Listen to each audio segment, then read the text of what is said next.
The following is a special presentation of TNN Motorsports. Here we go. It's crunch time for the NASCAR Busch Series title contenders. Today, TNN Motorsports begins a 3-week run toward the championship trophy. First stop, the North Carolina Speedway in Rockingham, better known as the Rock.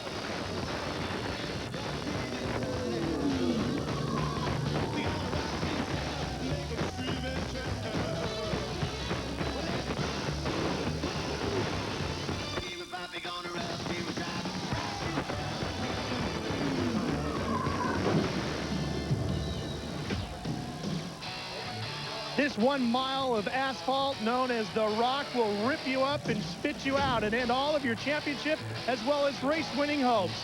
But this mountain, as like one of its famous friends, the Mount Everest, will also take speed, skill, and daring to conquer its summit. And if you win here, it truly is a high performance. Mark Martin is on the pole for today's race. In fact, Mark Martin has won here in NASCAR Busch Series competition no less than 9 times. Winston Cup drivers have dominated the races here at Rockingham. In 32 races overall, they've won 24 times. That is total domination. Mark Martin, he won his first ever Winston Cup race here. He won the Winston Cup race here last spring. Don't be surprised if he wins here again today.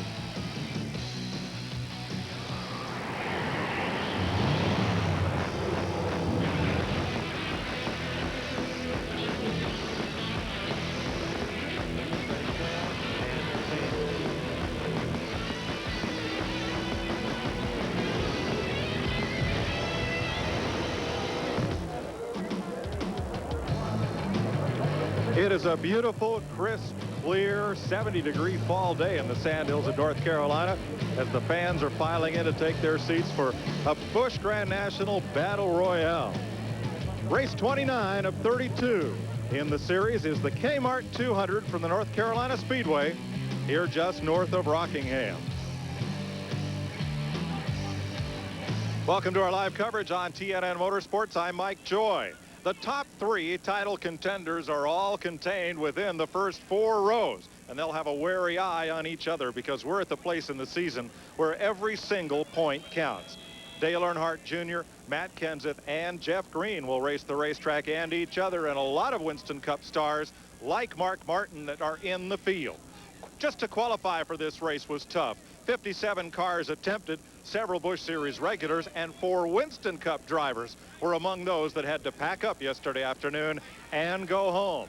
So it's an elite crop that lines up here today and gets set to roll at the Rock. Let's go trackside where track employee Tara Swenson will sing our national anthem.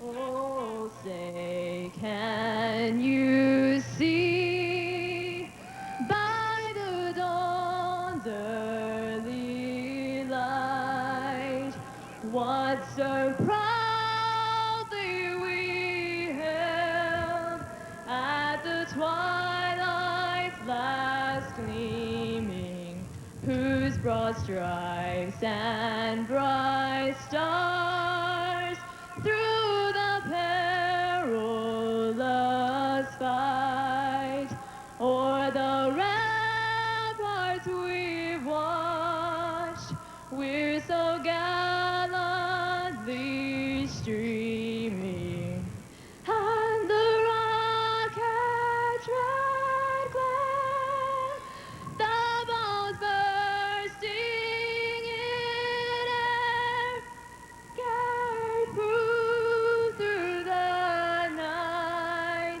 that our flag was still there. Oh, say does that star-spangled banner yet wave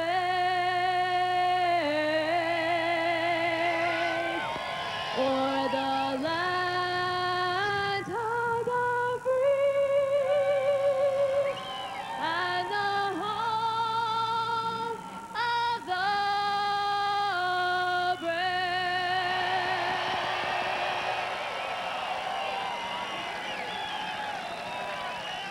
Rockingham has always been a pivotal race in the championship. Now, you can clinch here. Dale Earnhardt Jr. cannot today, but 3 times recently the title has been locked up at Rockingham. David Green clinched his Busch Series championship here. Johnny Benson locked up a title at Rockingham, and so too did Randy LaJoie. The point standings line up like this. 117 back of Earnhardt is Matt Kenseth. Jeff Green within striking distance further back, Todd Bodine and Elton Sawyer. So I'll turn to 3-time Winston Cup champ Darrell Waltrip. And Darrell, 4 races left to run, and every point counts. Well, yeah, the window of opportunity is closing. You know, there's 4 races to go. If you have disaster strike now for Earnhardt, which that's Kenseth's catch up, but if Kenseth has any trouble at all, he's history. So he knows that, and he's going to really have to run hard today. So to his Earnhardt, let's go down and meet the point leader with Larry McReynolds. Well, Mike, I am with the points leader and your outside post sitter, Dale Earnhardt Jr. 4 races to go, starting here with Rockingham, 117-point lead. Not enough to clinch, but how do you run these last 4 races beginning here today? I don't know, you know, I mean, I sit here and think about it, but the only thing I probably do is run like I run all year long. It's what's got us on top, so we'll just try to keep doing that, keep trying to make smart decisions and not put ourselves in any positions that are going to hurt us or hurt the points lead. Do you keep an eye on Matt Kenseth as to what his day's going like? Yeah, we keep an eye on Matt Kenseth all the time. He's the toughest competition, so we got to always know where he's at and what he's doing. It's one of his best tracks, so I know if there's anybody besides Martin we're going to have to race today, it's probably him. Well, guys, I hear his strategy, but I worked with a guy that's kin to him, and I know what his strategy is. Race to win all of these 4 races to come. Thanks, Larry. Well, Buddy Baker, to run here at the Rock, we talk a lot about tire management at many of these tracks, but here it's on top of everybody's mind. Well, it is, because after about 20 laps on the racetrack, you lose almost 2 seconds on the racetrack. So when you have a caution, hey, it's not a question of whether you need them or not. You have to stay competitive. Because if you don't come in, another guy gets fresh tires, he's 2 seconds a lap faster for almost 15 laps out there. You can't give up that much time. And, Buddy, as they head down into turn 1, they're going to be looking at a little bit different racetrack. Absolutely. Going into turn 1, they've extended the pit area. That's going to be a big thing today. No back straightaway pits for these guys. So when they come in the pits, it's good. They don't have to pit on the back straightaway, but there's a wall that goes almost halfway around turn 1 there. A place that you used to see trouble ahead, you would cut across the flat part of the racetrack. It's no longer there. It's going to be exciting. Yes, it is, and let's go trackside to the command to start the K-Mart 200. Gentlemen, start your engines.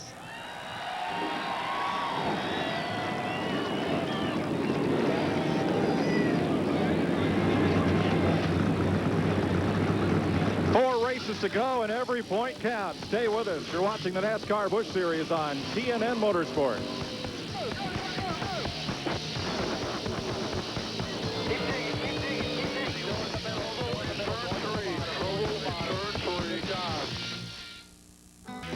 This TNN Motorsports presentation of the K-Mart 200 is brought to you by the more than 2,500 AutoZone stores across America. AutoZone, the best parts in auto parts.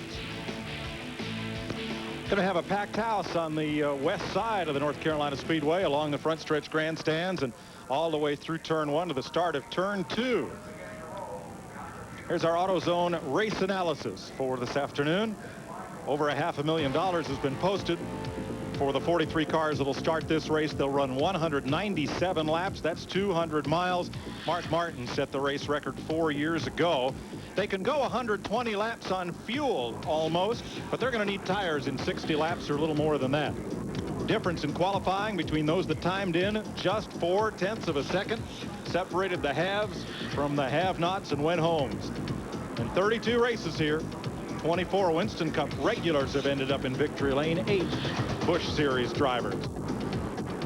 Let's now go to our AutoZone Tech Fact, brought to you by the more than 2,500 AutoZone stores across America. AutoZone, best parts in auto parts. Ralph Sheheen. Well, you know, Mike, for years they used to pit on both sides of this racetrack here at Rockingham, on the back stretch and on the front stretch. But now this will be the first race where they will break in 45 brand new pit stalls. 1,436 feet of new pit road. Now, at the entrance to pit road here, all is the same. But 1,436 feet away from me, Glenn Jarrett, it's a whole new ball game. And with a pit road speed of 45 miles an hour, it's going to be a long time before a car gets from me to you. Oh, you're exactly right, Ralph. It is a long, long way down here. We had to get out of the way of the wrecker there. But the thing about it is, that kind of speed on this pit road, as long as it is, it takes about 28 to 29 seconds to get around here. Now, that's 3 or 4 seconds longer than it takes to go around the racetrack. This thing stretches more than 1/4 way around the racetrack. Couple problems that you got here. It's good that everybody's on the front stretch, but you can't see anything. You can't see the start-finish line. You can't see the cars at the start. The guys here have posted the numbers on the wall, the car numbers, so the guy will know exactly where to pit. So a little bit disconcerting. All you can see down here is the middle of turns 1 and 2 and the exit to turn 2. That's where the cars come off. Look at the end of pit wall there. The thing that Buddy Baker was talking about, that's exactly how close pit wall is to the racetrack now. If you make a mistake in the middle of 1 and 2, you no longer have that flat surface down there to correct the car, and to save it, you're going to clobber that pit wall. It is tight down here, and I tell you what, it was a long, long way around here. Thanks, Glenn. Good luck down there. We'll send lunch. Let's have a look at the starting lineup for today's K-Mart 200. Mark Martin has his 4th Rockingham pole. He's a 9-time winner here. Dale Earnhardt Jr., his best rock finish, 14th last October. Jeff Green, 2 wins in 99. Todd Bodine, who won here in 95. David Green makes his 175th Busch start today. And Dave Blaney, birthday tomorrow for Blaney, he finished 11th here in the spring. Matt Kenseth has 1 win and 1/3 in 4 Rockingham starts. Elton Sawyer, the Loudon winner.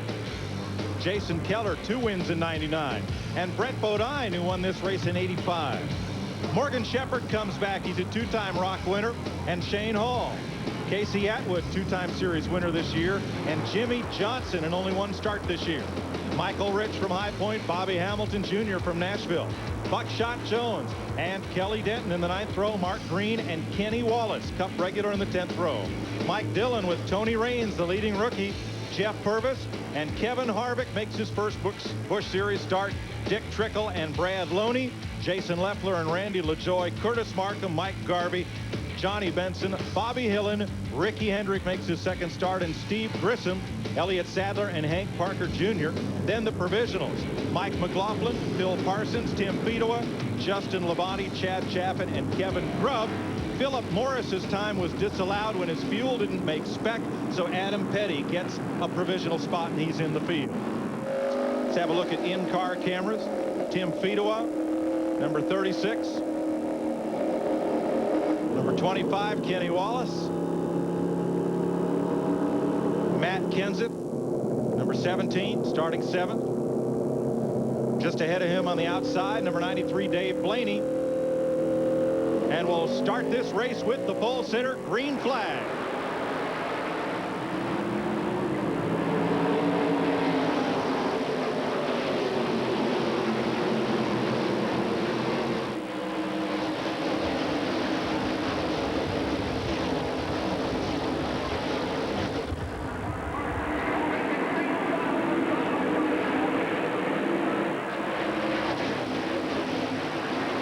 A good clean start, but Dave Blaney backed up that outside row a bit and drifted back in the field. Well, the outside is not really the fastest way around the racetrack right now. The preferred line is right near the white line that you see around the bottom part of the racetrack.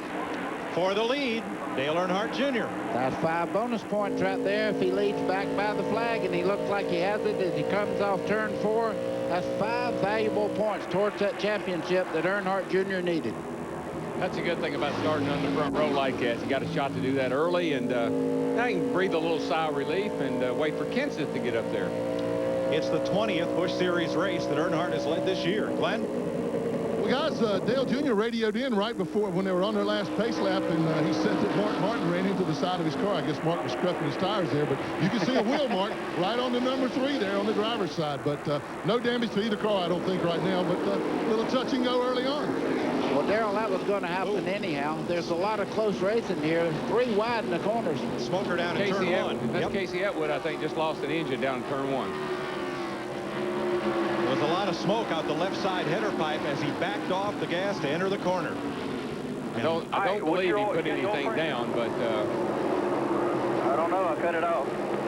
Yep, he's going to coast in. Yeah, she lost something, probably a valve or a piston. Now this is Kenny Wallace as he goes through the corner. You can see the inside wall there as they come off turns 2 there. Very touchy part of the racetrack there. The car really feels like the corner itself is off-cambered there. It kind of throws you out towards the wall. Casey Atwood was 11th in points coming into this race, and he'll likely be the first car into the garage. Yeah, good news, bad news. You don't have to run all day, but you're going to lose a lot of points. Jeff Green comes up and takes second place for Mark Martin. You know, a lot of people think that Jeff Green would have been right in the middle of the battle. He missed the first race here this year because of car owner points. He didn't have enough points to start, so he missed a full race, and he's been in the top 3 all year long. He's done a great job. That's a good race car. That team has done a wonderful job, and he's right there in second place. Looks like he's going to close down on Dale Jr. Let's go down behind the wall with Larry McReynolds. Well, I'm hearing Casey Atwood's pits, and his crew kind of show some disgust. And guys, I'm going to show you right here. This is water that has come out the exhaust pipes, and that means pretty much your day is done. At the front of the pack, point leader Dale Earnhardt Jr., third place point man Jeff Green to second, pole sitter Mark Martin is third, Todd Bodine is fourth, and David Green fifth. 12 laps completed the K-Mart 200. Dale Earnhardt Jr. is your leader. Your personal source for all things country, from race cars to country stars. Connect to country.com on the World Wide Web. It is Earnhardt from Jeff Green, Mark Martin, Todd Bodine, and David Green, just as we left you with Matt Kenseth in 6th place. Let's get down to Larry McReynolds back behind pit wall. Well, Mike, I'm here with Casey Atwood. We showed a while ago the water running out the exhaust. Casey, you didn't even get settled in the car. What happened to it exactly? Just going down the front stretch, the motor just blew up, and really unfortunate for everybody on the team. Worked real hard, and we've been trying to get back in with the top 10 in points, and this is really going to hurt us today. So it's just unfortunate for everybody, but hopefully we'll have another 3 more races. Hopefully then we'll be better. Pretty much what I saw. I'm going to say your day is done. There's no fixing that, I don't think, is there? Yeah, it pretty much blew up. I think we're done. Well, guys, that's the story from Casey Atwood, who has won 2 Busch races this year. Coming here 11th in points, but he will lose some ground today. Yeah, he was 118 points back of Mike McLaughlin for 10th, Larry, and now he'll backslide even further, regardless of what McLaughlin does today. Well, Mike, I'm just watching Dale Earnhardt Jr. just in front of the 2 guys that we're watching right now. Jeff Green as he starts through the corner. And now I believe the air pressure might be coming up on Mark Martin's car. Yeah, well, Mark doesn't think it looks good to lead all the laps, you know. so he'll let some other guys lead a few before he decides to go back up there and take the lead. There's Brett Bodine in that 54 car. That's a Jimmy Spencer car. And he's battling there with Dave Blaney. Blaney has spent all of these 16 laps up on the high side of the racetrack. Once the tires, you know, wear a little bit, that high groove will be a lot friendlier than it is in the get-go. New tires, you can run down on the bottom. Tires heat up, the car starts sliding a little bit. You're going to see a bunch of guys move up to the second, third groove. Brett Bodine told me this morning, he says, imagine, after all the battles we've had in the modifieds together, imagine me driving for Jimmy Spencer. Look at this. Here comes Mark Martin taking a look to the inside of Jeff Green as they go down in turns 1. You can see Green kind of giving him room, but not enough to really feel comfortable down under him. But see the difference in Mark and Green. When Green got on Mark's back bumper, Mark pulled out of the way. Now Mark's on Green's back bumper, and he wants to race him. Yeah, well, that'll be over with in just a second. Here comes Mark Martin making a big run down the front straightaway. This should be it. It's kind of like hitting a bear with a stick. Really ought not try that. Well, now, is this what we talked about at the top of the show? Mark Martin's racing for money. Jeff Green's trying to race and win a championship. Is there a difference at this point in the race? I think right now what you're seeing is the cars are starting to wear into the tires now. We're getting the heat in the tires. The air pressures are up in the tires. You're going to see the better balanced cars come to the front. But I think everybody looks at Mark Martin at Rockingham and Charlotte in a couple of races where he's really dominant. And when they see him on the racetrack, they almost concede the win to him unless he has trouble. So I think the guys are pretty happy, Dale Jr. and Green, that they can even stay up with Mark and race with him a little bit and put a little give him a little competition. 8th place battle here. Jimmy Johnson inside of Dave Blaney. And Morgan Shepherd in the 61 doing a good job today. Morgan's back making his first Busch Series start of the season. Morgan's done a good job. And I tell you, that Jimmy Johnson, you know, out of the ASA series, a lot of people are high on him. They think he's a driver that's going to make it into the Winston Cup one of these days. He does a pretty darn good job. He's only had one start. Clear low, clear low. Top 10 Use that finish. apron to turn you. And just behind them, Jeff Purvis working a higher line now, trying to make that car come to him. You have to move around on this racetrack to get your car to work. If it's not working on the bottom, you better find somewhere else to run. You can run. That high line will be very friendly as we go along here. It'll get better and better and better. Now Purvis has come from 21st position. He is really, or from 23rd. He has really sailed up through this field. He's been making some 3-wide moves, and he has been fun to watch. He's going to pull up to the outside of Blaney and then come up toward Jimmy Johnson. For more on Johnson, here's Ralph. Well, Mike Darrell is exactly correct on Jimmy Johnson. A lot of people are very high on him. In fact, so high that Jimmy is going to be announcing any day now that he's going to be running a full Busch program next year with Alltel as his sponsor. Look for an announcement of that coming next weekend in Memphis.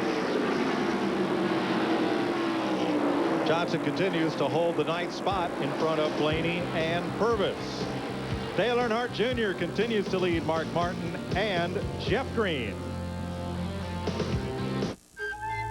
By LA West Luxury Vans, available at select dealerships nationwide. Call for a free video, 800-786-VANS.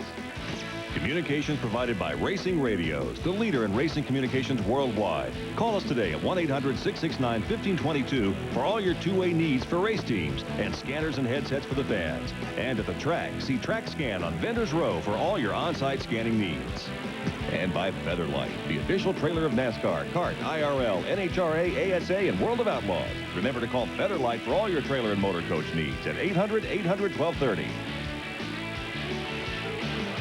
27 laps complete, no change in the front 5. Now, during tomorrow's Winston Cup race on TNN, your computer and your modem are your garage pass. Log on to TNNRacing.com. and you'll get the latest news from Rockingham, in-car camera views, and live scanner talk between drivers and crews. That's at TNNRacing.com. If you don't know who that number 2 is, don't feel like the Lone Ranger, but that's Kevin Harvick. That is a rented car, giving him a lot of time on the racetrack right now with his crew. He will drive for Richard Childress next year. Kevin Harvick in the 2 car there. Now, you say that's rented. Did he get that at Budget, or did he get that at Hearst, or where did he get that unit? It's a pretty good car. In Mooresville. Hit a bear with a stick. I like that. First, let's bring some reality back to this telecast with Glenn Jarrett. Oh, yeah. Yes, that'll help. That was an oxymoron if I've ever heard it. Let's give you a little update on Mark Martin. We've only run about 29 laps now, and already he's telling the guys, telling Tony Lambert and the crew what to do to it. The car is a little bit looser than he likes right now, and so they're going to take a rubber out of the right rear spring on the first pit stop. Try to tighten it up just a little bit. Thanks, Glenn. Here's Dale Earnhardt Jr. lapping past Chad Chapin out of Smyrna, Tennessee. And then rear 77. All the guys try to use those spring rubbers. We had a good show. Somebody showed the other day what that does. And that rubber will increase the rear spring rate for about 25 pounds. So if you need to get a little bit more bite up off the corner, you pull that rubber out, get a little more shock travel back there, and the thing will dig up off the corner a little harder. Napa Field standing update there in the upper left of your screen, brought to you by Napa Auto Parts. Napa, we keep America running.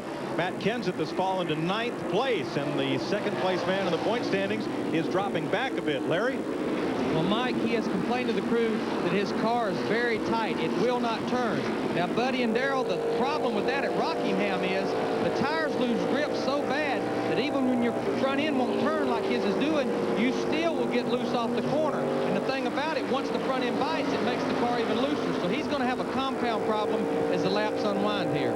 If he would just move up the racetrack, he's trying to run the bottom. If he'll move up on the top of the racetrack, that car will feel a lot better to him, and then he can handle that thing until he gets to a pit stop. And for the people back home that don't know what he's talking about, it's almost like hitting sand out there. You go in the corner, you turn, it holds just for a second, and then the front end starts skating to the outside wall, and there's only one way to make it stop. That's back out of the throttle. You lose time then. Yeah. Well, in the positions they're running now, Earnhardt would leave here with 3 races to go with an expanded lead over Matt Kenseth. Earnhardt the leader, Kenseth there in 9th. The thing about the tires are they are so good when they're new, and you can run that bottom. You can run right around that white line, and the car feels great, and you're wide open. You're in the gas. You're making great time. All of a sudden, that goes away, and for the life of you, you can't figure out what happened. You say, man, I I'm doing the same thing I was doing all them other laps, but now I'm going slow. What's going on here? It's just grip. You just lose total grip. Well, hey, Dale Earnhardt Jr.'s lead has gone away. There's Mark Martin, the Winn-Dixie Ford right behind the AC Delco Chevrolet of Earnhardt. Yeah, and they're getting in some pretty good lap traffic right now. So when you get into that, you really have to, it's kind of like Darlington. You have to kind of pace yourself and try to catch that car you're chasing at a good place on the racetrack to make the pass. Kevin Harvick coming to pit road. That is unexpected here at just 35 laps. Yeah, he went a lap down already, so obviously that car's not doing what he wants it to. There's a look at Harvick. And for the lead, Mark Martin just blasts past Dale Earnhardt Jr. Yeah, I believe Jr. said, I'm tired of him following me. I'm going to let him get in front of me a while. Well, he moved over just a little while ago to give the same courtesy there back to Mark Martin. He can see he was much quicker. Earnhardt's off the pace a little bit, though. I see some lap traffic going by him. Well, that 66 car, Bodine, is a good car. I mean, he's running for that second place right there. So he's not really off the pace, but I think those tires gone away on him. I never saw him run that good this early in a race. Generally, he kind of works his way to the front. He took off a lid here today. Now, is what we're seeing from Dale Earnhardt Jr. right now what a fellow named Darrell Waltrip used to call big picture racing? No, I don't think so, because right now he's getting the big picture. Hank Parker Jr. had got a lap down, and he went by him on the outside going in the corner there. And it might be what Darrell said. He just used up his tires real fast there. I think he run the car too hard early. Let's find out from Ralph. Mike, Dale Earnhardt Jr. is a little loose getting into the corners. One of the things they've really been trying to work on with him is learning how to conserve his tires. Dale has admitted that that's probably the one area he needs to grow in expertise. So they're really trying to work with him to teach him how to conserve those tires. Thanks, Ralph. So the new leader is Mark Martin, as Glenn Jarrett tipped us at the start of the race. Big surprise. Mark Martin's out front. We'll be right back.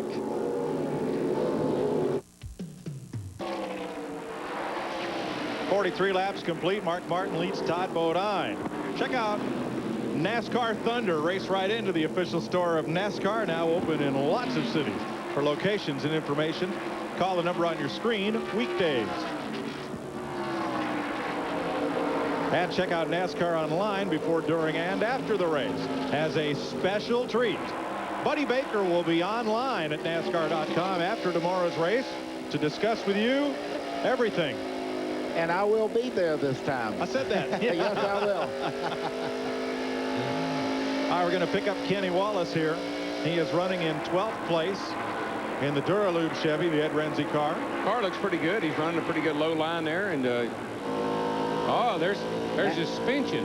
Yeah, this tells you how much travel. This is the bottom part of the shock right there. You can see how it's working up and down. Right here's your brake rotor. You can see it lighten up very red when he hits the brake. And this is the upper A-frame right there. Look at the travel this car does on the right front corner there. Yeah, I'm surprised it's moving that much. That tells me that that shock absorber right there is a pretty weak shock absorber, and they do that trying to take care of the tire. Now, if you watch the tire out here real closely, you'll see the sidewall deflect. You'll see that kind of go in and out. And that's called deflection in the tires. So that's what they do when they let the air pressure down, get more deflection, make the tire bite a little harder. Battle for 4th place. Here comes Jeff Green up to challenge the defending champion and point leader. And the worst thing you can have, like Earnhardt Jr. right now fighting a loose condition getting in the corner, is a car right on the outside of you getting in the corner. Yeah, a car getting loose into the corner, folks, you're going down the straightaway 160 mile an hour. You do not want to be turning right when you get to a left-hand turn. And that's what happens to a car that's loose in. So that's a driver's nightmare right there. Here's where our point leaders sit right now. Earnhardt Jr.'s led 34 laps as he pulls up on Mike Dillon.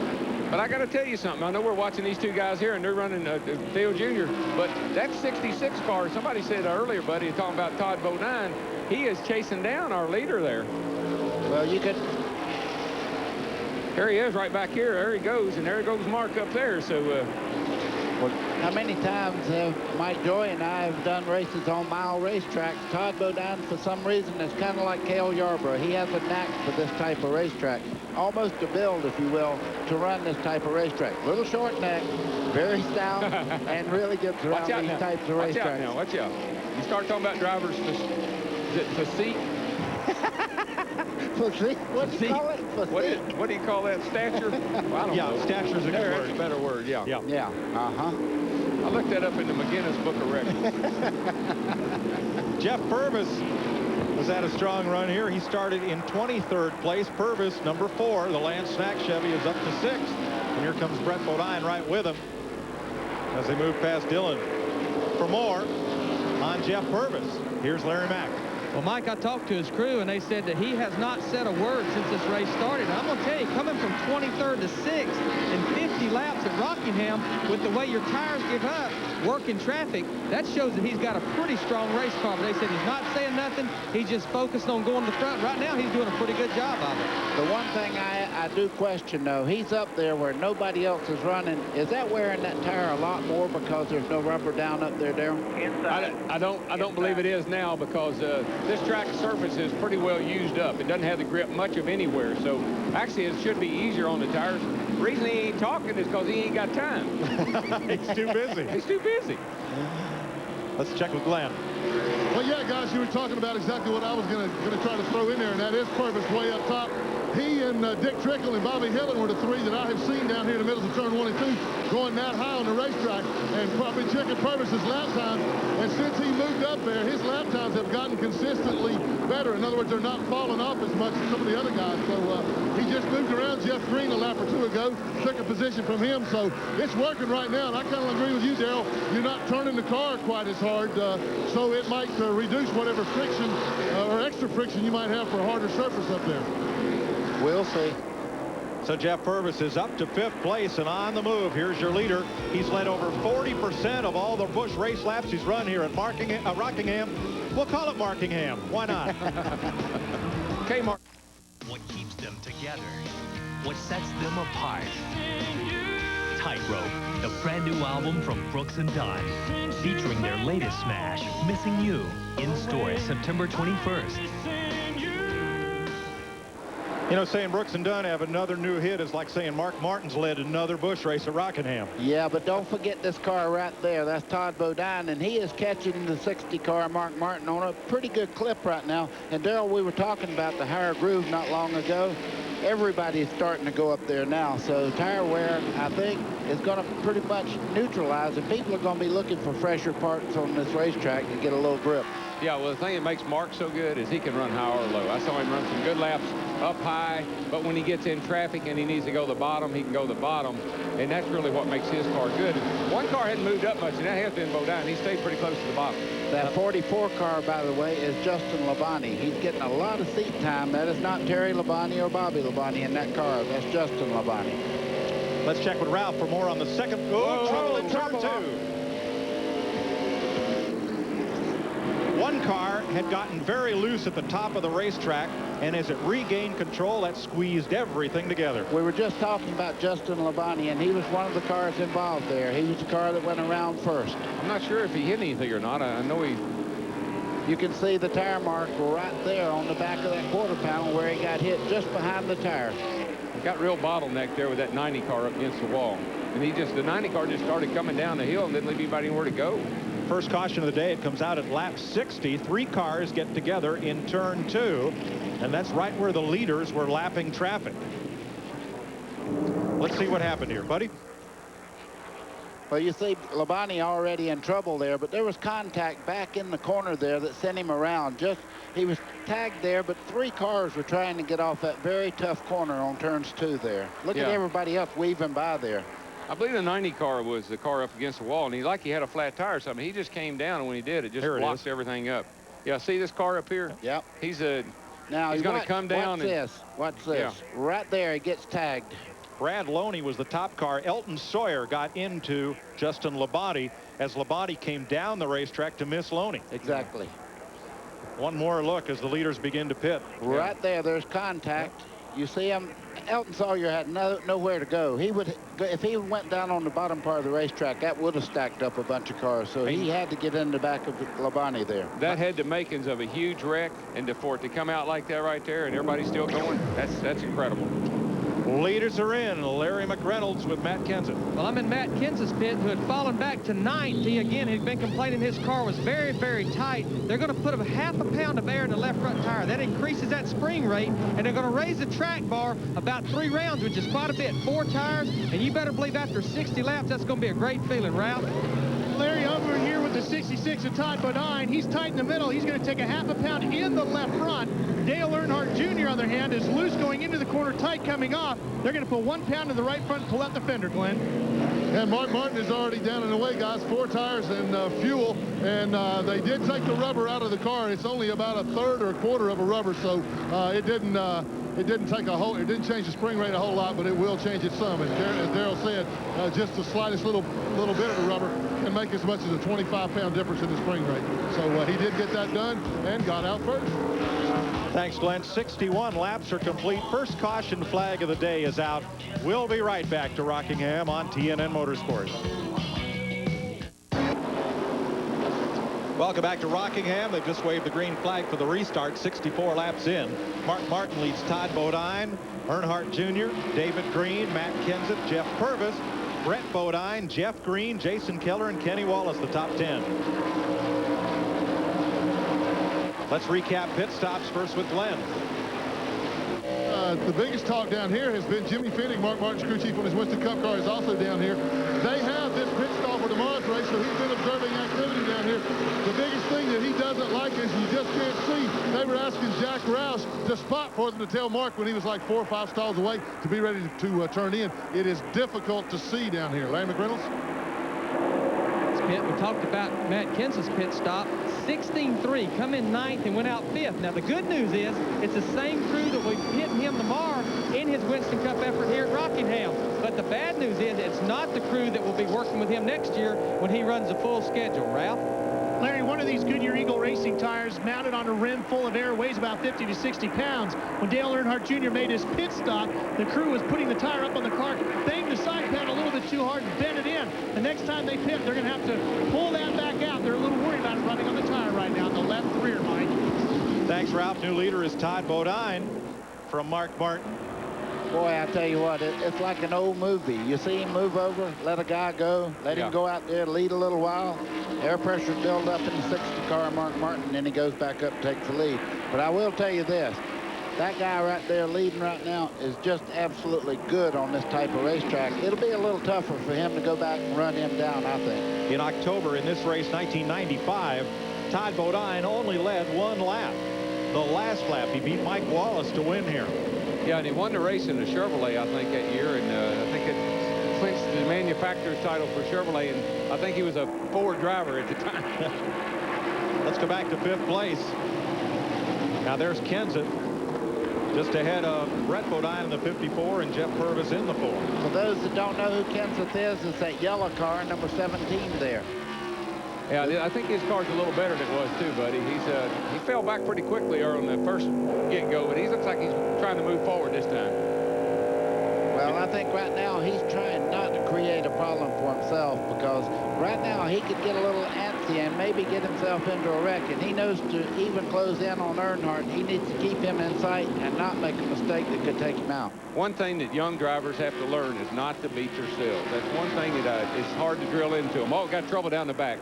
One car sideways, and here comes the pack. Boy, oh boy. It was Jeff Purvis. I thought it was Purvis.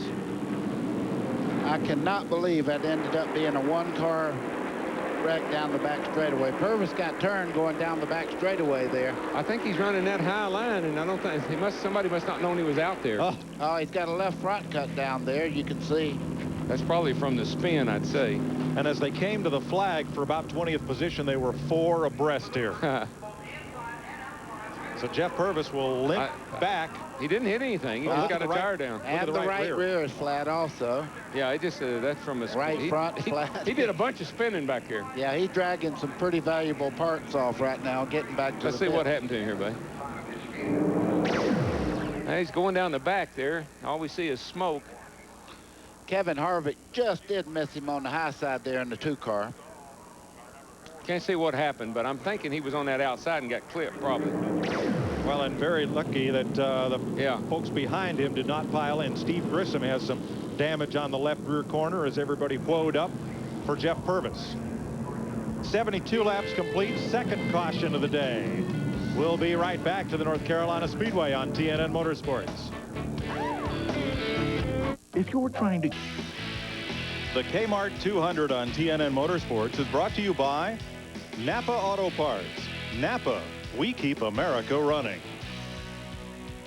Over-the-road transit for this telecast provided by Ryder Transportation Services. We're under the second caution of the day. Let's show you what happened behind Jeff Purvis as he comes down the backstretch from the copter cam. Look at the pack up there. This has potential right there. As you can see, everybody coming down in there. This is a flat part of the racetrack. You're still running 140, 50 mile an hour. Several cars got into each other there on the flat part of the racetrack. They're still hitting each other way going into turn 3 there. You saw damage on the back of Steve Grissom's Rayovac machine. And here's the Lear 77 of Chad Chaffin. And what would you conclude from that? The obvious. That the front of that car got into the rear of that other one, right?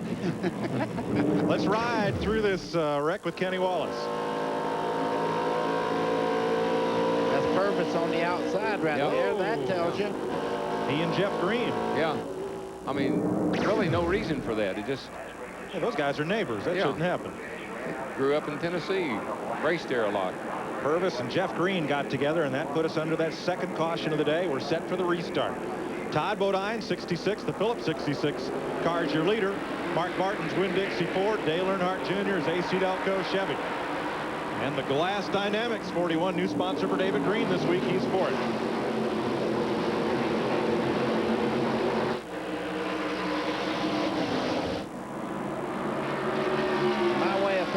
This is probably the most hair-raising part of a race is when you restart and everybody's side by side. Guys trying to get their laps back. They're down there fighting for every inch of the real estate they can get. The guy on the outside trying to get the preferred line. Yeah, and you can't, you know, you can't do anything. You got to go as fast as you can go. If you don't, get run over. Our Duralube aerial cam giving these views as they wind down the back straightaway.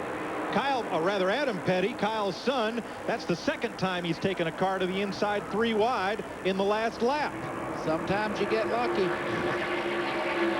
You can see him right there racing along, but Matt Kenseth right now, he's just behind Earnhardt. These are the two guys that are really slugging it out for the points. Right here and right here. That's what I'm talking about. Keep your eye on that guy. If he makes a little error, you're there to take advantage.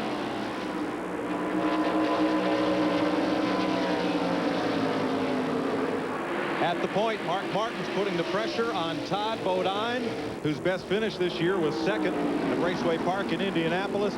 8 top 5s for the youngest of the 3 racing Bodine brothers. 18 top 10s. This is the 5th race of the season that he has led.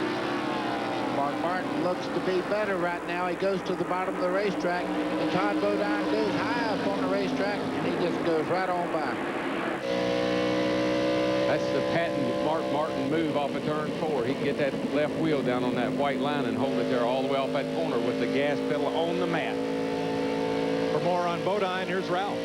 Well, Mike, after that first pit stop, they have made the number 66 better in the middle of the turns.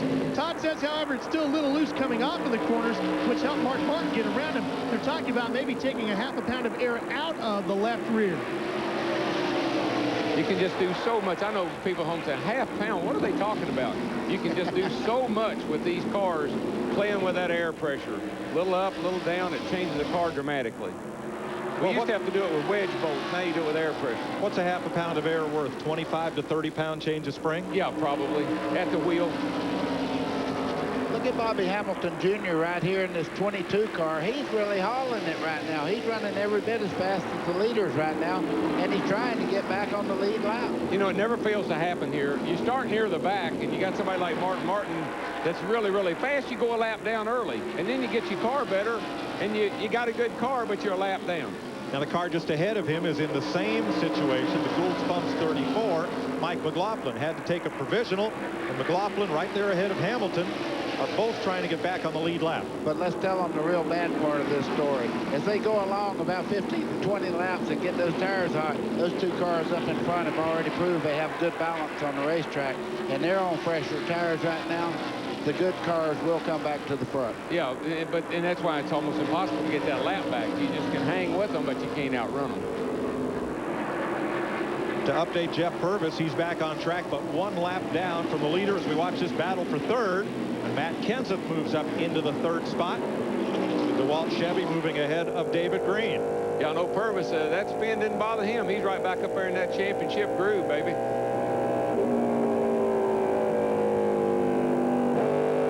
Fourth place here. Fourth place at stake behind Mark Martin, Todd Bodine, and Dale Earnhardt Jr.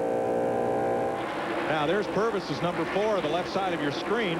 The Lance Snack Chevy battling hard to try to get through this group and get back into contention here. He's about to pull up on Bobby Hill in the number 8. For more on Purvis, Larry McReynolds.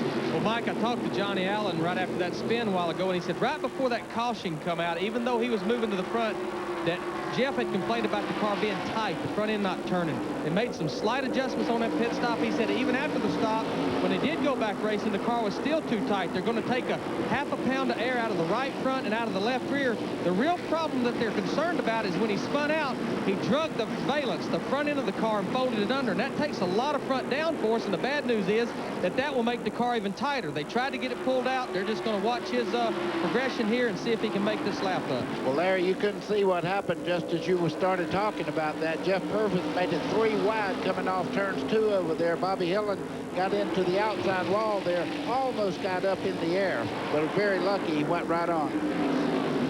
Yeah, Hillen in that Little Trees car. We'll have a look at it as we go to break. Watch the yellow car on the outside. Whammy-ow. We'll be right back.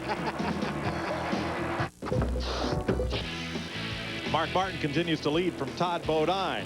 You could be one of 50 first prize winners of a Sega Dreamcast TNN Motorsports Hardcore Heat game, or the grand prize winner, a Dreamcast console and a Hardcore Heat game. All you have to do is enter via the internet at country.com or send your name, age, complete address, and phone number on a 5x7 postcard to the address on the screen.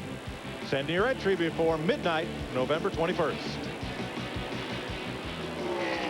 Former Busch Series champion Johnny Benson's on the move in that Bayer number 33. He's had 3 top 10 Rockingham finishes, an 8th, a 4th, and a 3rd. Started 31st. He's up to 8th place. Got one up against the wall over here. He's just going around here right now. You can see just making move after move. Get a good rhythm going. You'll get him. 4 cars off the pace in turn 4, and that 53 car Parker just got up in the wall down here in turn 2. So, man, things are happening everywhere. No caution. No, he just got up against it. A lot of dirt and dust flew up. I don't know how hard he hit it. Fishing's not too good up there. No, I don't know what happened to Purvis. He just all of a sudden dropped off. Clear all around.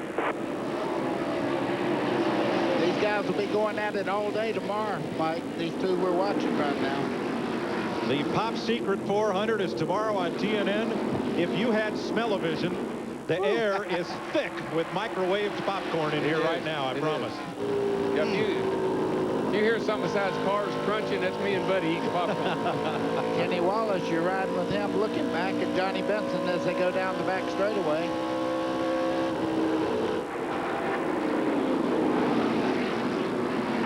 He's trying to look. Let's check with Larry Mack.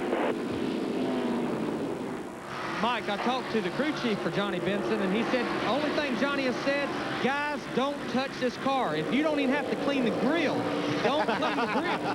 And he's moving around Kenny Wallace now in 6th, and just watching the scoring monitor, there is no question he is the fastest race car after starting 31st. Johnny Benson up to 6th. You know, that race car has always ran very well here. When Randy LaJoie drove it, always a top contender here. And I'm sure they have some great notes from Steve Bird era when he was the crew chief in that particular team.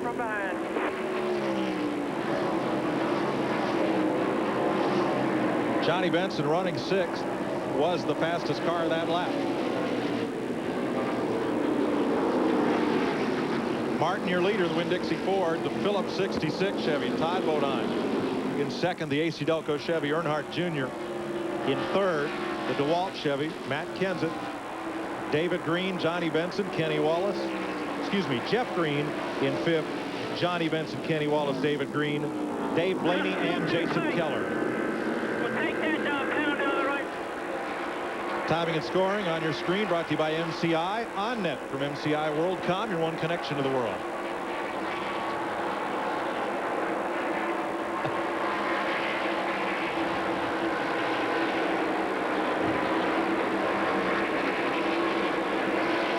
Well, Darrell, what would you be thinking right now if you were in the 66 of Todd Bodine and you knew that you had to run down Mark Martin the way he's running right now? What would you be doing? Well, I'd be sitting there thinking now, just how hard, I wonder, is he running? Is he running as hard as he can go, or is he just kind of taking it easy? Because I really think he catches up. Bodine catches up in traffic, but as soon as Mark gets clear sailing, he cuts out. He checks out on him again. So I think Todd's driving as hard as he can go, and I think Mark is just kind of keeping him at bay. And I think Todd probably knows that. It's about 0.8 of a second between first and second, and another 1.2 seconds back to Earnhardt. There's your second place car of Bodine. Now, with that said, I sure don't ever want to diminish the effort of Mark Martin. You got to realize something. If he can run that good here, how come nobody else can? It's all in setup. It's all shock springs, sway bars, and all that stuff. You think after a period of time, somebody else would get that good and be able to compete with him. But, man, he just runs that thing here the same way every time we come here. Well, Jeff Purvis has taken his car out of the race, and Larry Mack's with him. Well, Mike, I'm with Jeff Purvis. Jeff, you've had quite an eventful day. You had one of the fastest race cars earlier, got spun out, moving back toward the front, trying to make that lap up. Now you're back here behind the wall with the hood up. What's going on with it? We're just having a bad day. The car was running great. I felt like I had one of the fastest race cars on the track, but when I got spun back there, it didn't really hurt the car. Just put us down a lap, but I felt like we could make it up later on in the race, but something went wrong with the motor. It hadn't ended our day. I'm sure they'll get it fixed and I can get back out there and ride some, but I had a great race car. Well, guys, that's what you got to do when you're chasing the points, no matter what. You got to get back in there and you got to get this thing fixed, and that's what they're doing right now on the Lance machine. Mike, that dog will hunt right there. Look at Earnhardt Jr. just go right under Todd Bodine in the middle part of the corner there and just rock it down that back straightaway. He's learning how to manage his tires. Don't forget Bodine's part of that point battle, too, in fourth place, as you saw the points in the positions that they're running right now. And you talk about somebody I think is really just doing what he has to do right there. Earnhardt Jr., he looked in the mirror. Matt Kenseth had got right behind him. He picked it up another notch, went by Todd Bodine, and he's checking out right now. He was very content as long as the 17 car of Matt Kenseth didn't get too close, but he got too close for comfort. That moved Earnhardt right on out of here. So Martin's lead is still 0.8 of a second. This time it's Earnhardt Jr., the second place car, then Todd Bodine, Matt Kenseth, Johnny Benson. We'll be right back. Together. TNN Motorsports coverage of the K-Mart 200 is brought to you by the more than 2,500 AutoZone stores across America. AutoZone, the best parts in auto parts. And by smooth Busch beer and easy drinking Busch Light. Busch, the official sponsor of the NASCAR Busch Series. 111 laps down, 86 laps to go. Let's show you some of the highlights of this race. Only 2 incidents so far. Let's check with Ralph for more on the second. First came up there in turn number 2. Elton Sawyer got into Justin Labonte as he avoided Brad Loney coming off the wall. And then Jeff Purvis on the outside got together with Jeff Green. Those were the 2 caution flags. Mark Martin has had it much his own way. And there's Todd Bodine now drifting back into the clutches of Kenny Wallace. Ralph? Well, Mike, Todd Bodine is radioed into the crew. The car is now getting loose in the middle of the corners, and he wants to go back to the original setup at the next pit stop. So Bodine has now fallen back to 6th behind Martin, Earnhardt Jr., Kenseth, Benson, and Jeff Green. And the guys in the pits over there saying, well, what was that original setup anyway? Yeah. We done changed this thing so many times, I forgot.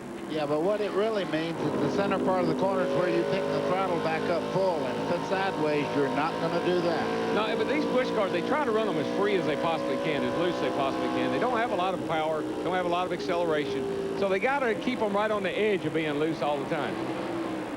Here's Tim Fedowa, the Stanley Tools Pontiac 36, battling the Cheez-It Pontiac of Buckshot Jones 00, and just ahead is Brad Loney.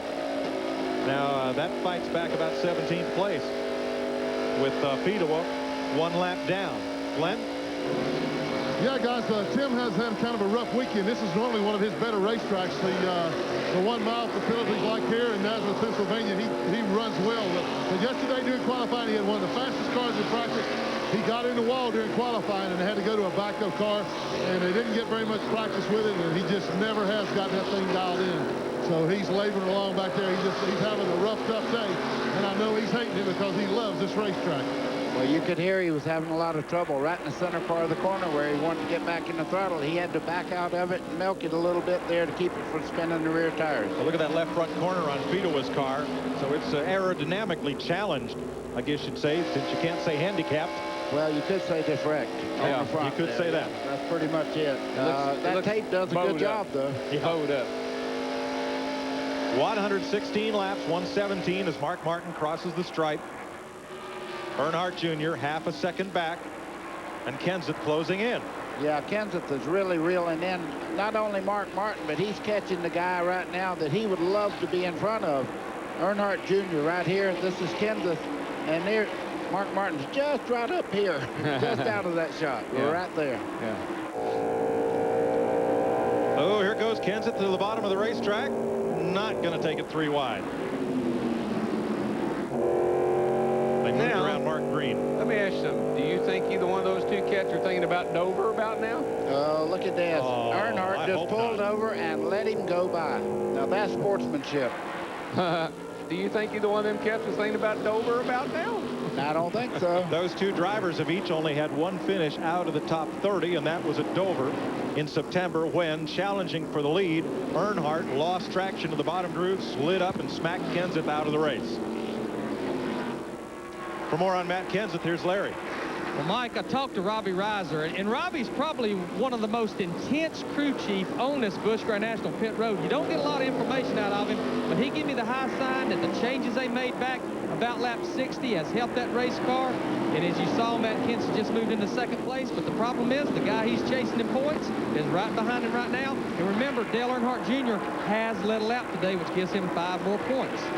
Well, you have to remember one other thing. The guy leading the race right now will be part owner of the 17 car next year that Kenseth's going to be in Western Cup. So when he gets up there, watch Mark Martin drop over and let him get those 5 points. He's getting ready to lead his lap of the day. I was told that in practice yesterday, in happy hour for these guys, that Kenseth was by far and away the class of the practice session, and that his car looked a lot like Mark Martin running the bottom of the track. So I was surprised when they started and he went backwards, but I think they got her dialed in now.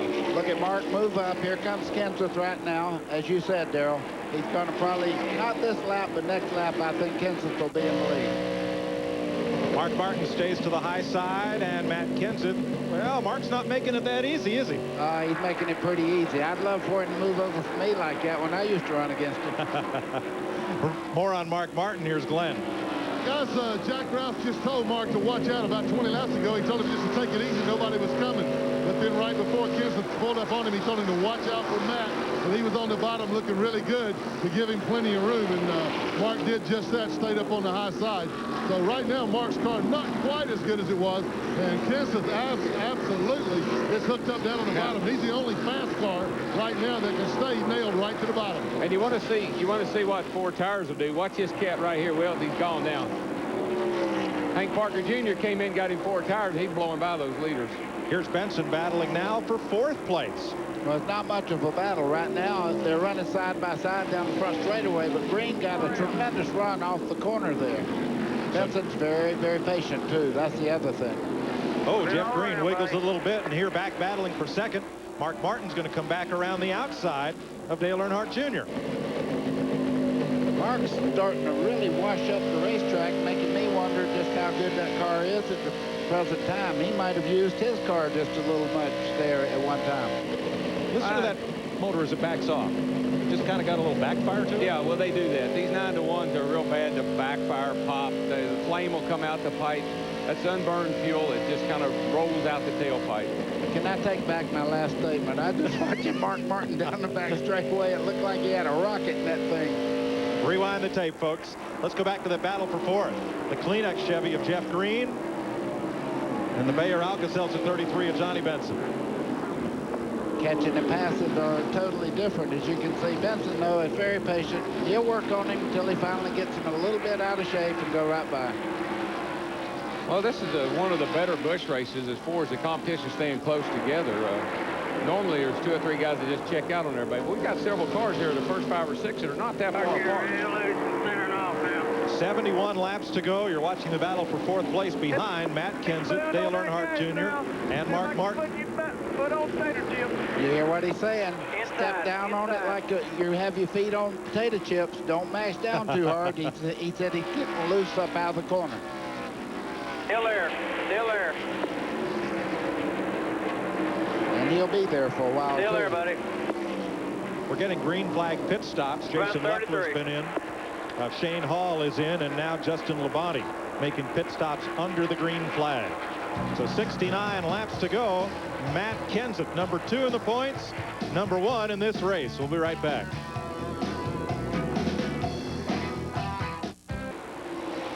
Mark Martin is your leader, half a second ahead of Matt Kenseth. We're at a really interesting part of the race where a lot of the lap down cars have taken on fresh tires. So here's Martin going into the lead past Matt Kenseth, but some of these cars are rocketing around here on 4 new tires, making Mark look like he's stopped. Yeah, and Matt Kenseth almost made a mistake there, getting out of the throttle too quick off the corner, and the 60 there, Mark Martin almost got in the back of him. Yeah, he did. Well, we're looking ahead toward tomorrow. 400 miles for the Winston Cup cars. Let's check with Ralph Shaheen. That's all right, Mike. We're down here with Brian Weitzel, who's the new crew chief for Jeff Gordon. And Brian, you're down here checking out pit lane, and I see you're going to have the same pit stall as Dale Earnhardt Jr. has here today. What do you think? Is that a good call? Yeah, we're very happy to get that stall. We didn't think we were going to get it, but the other guys took some other places. So Jeff and I walked down. We took a look at the place, and that was our first choice. Why? He can get in and get out very easily, and very important for the race. We won't get trapped, and on a yellow flag stop, if we can't have that first stall, that's the next best one we thought we could have. All right, Brian, thanks for sticking around talking to us. So they got to go get ready for happy hour, Mike. Thanks, Ralph. Tomorrow, you'll see the Pop Secret Microwave Popcorn 400 at 12:30 Eastern Time, right here on TNN Motorsports. And before we get back to this action, guess who we'll see tomorrow in this race? Right here beside us, ODW. Yeah, I finally got back in the show. I asked Mike Hilton, do y'all still have drivers meetings and everything like you always do? Stop. 5th place battle, that's Jeff Green, a white number 32. Kleenex Chevy just ahead of the Duraloop 25 of Kenny Wallace.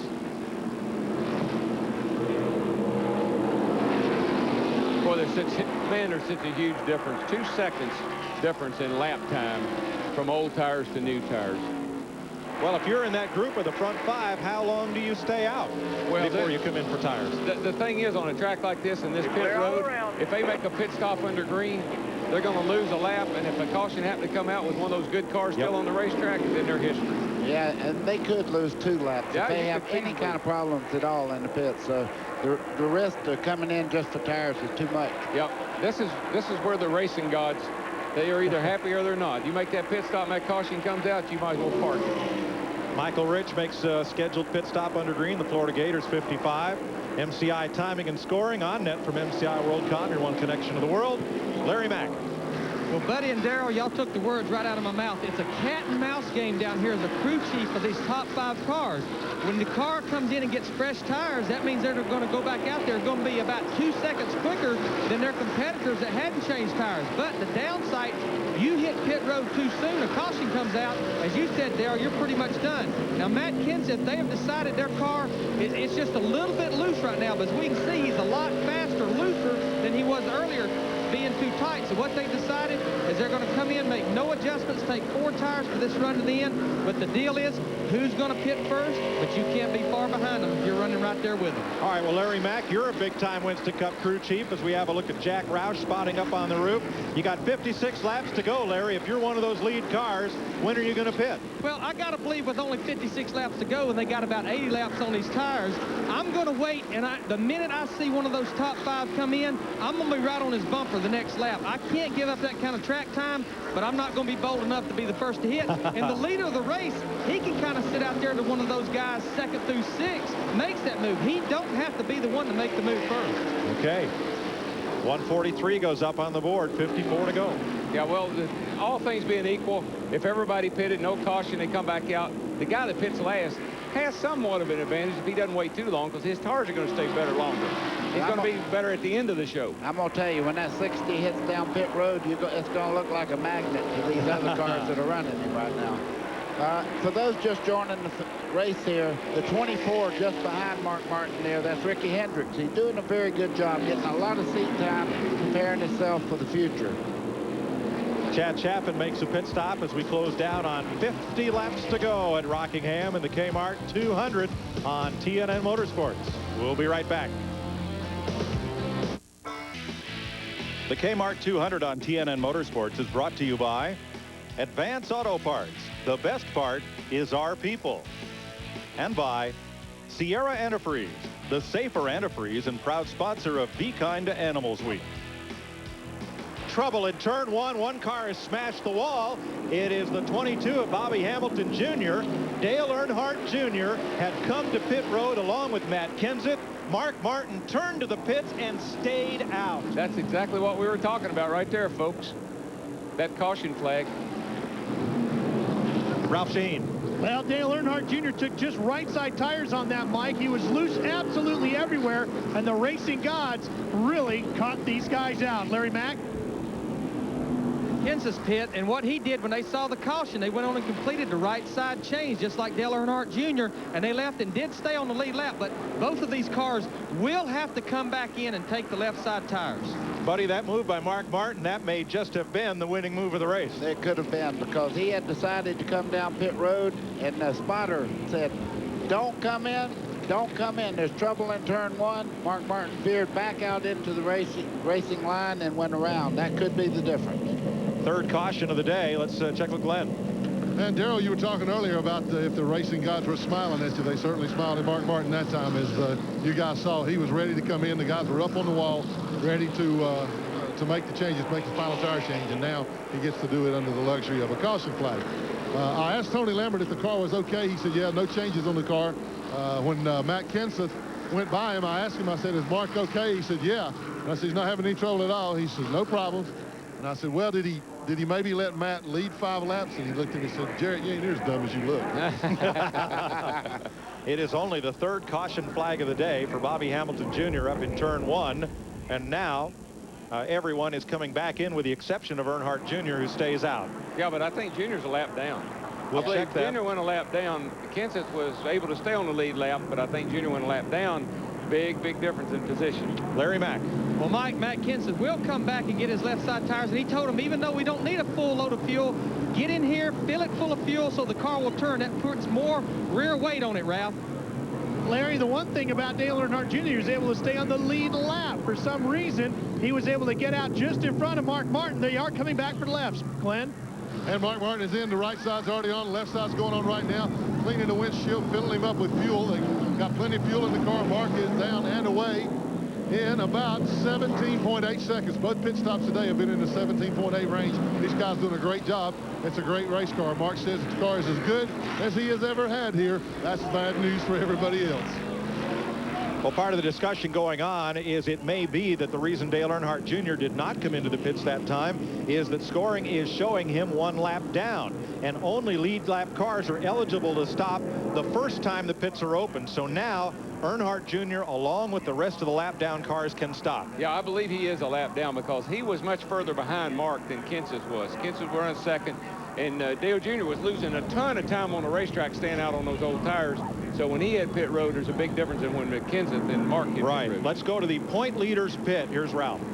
Well, there was a lot of discussion about that down here with crew chief Tony Uri. They were under the belief that they were not a lap down, but if that's the way scoring shows it, then that's what it's going to be.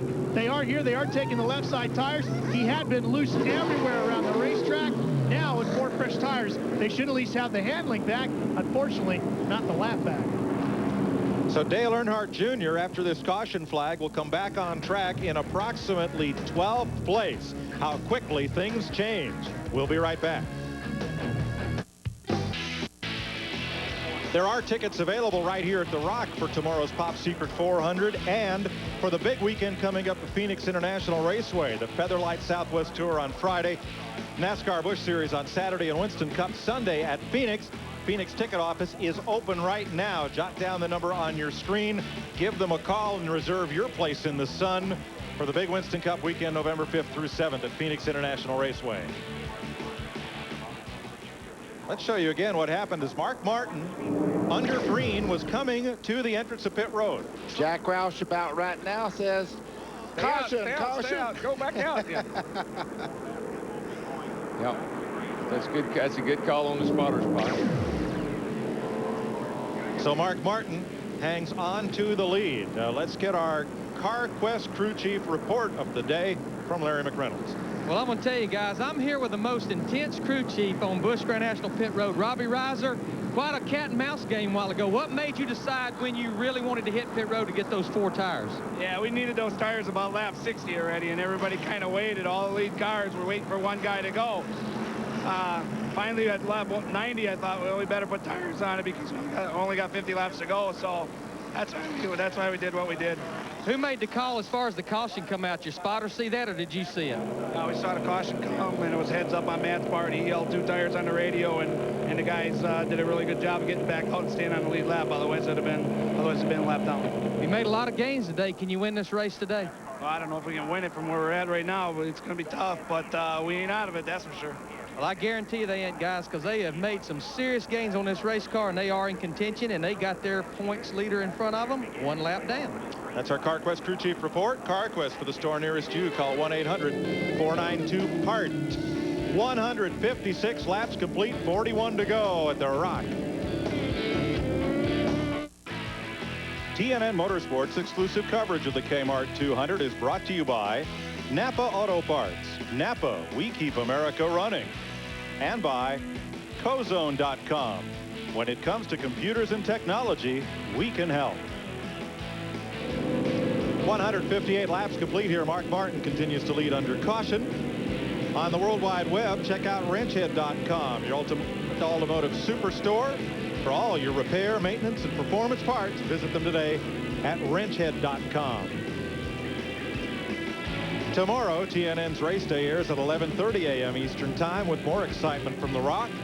The NHRA has the O'Reilly Nationals at the Texas Motorplex, and a trio of NASCAR Craftsman truck racers join Rick Benjamin in the studio.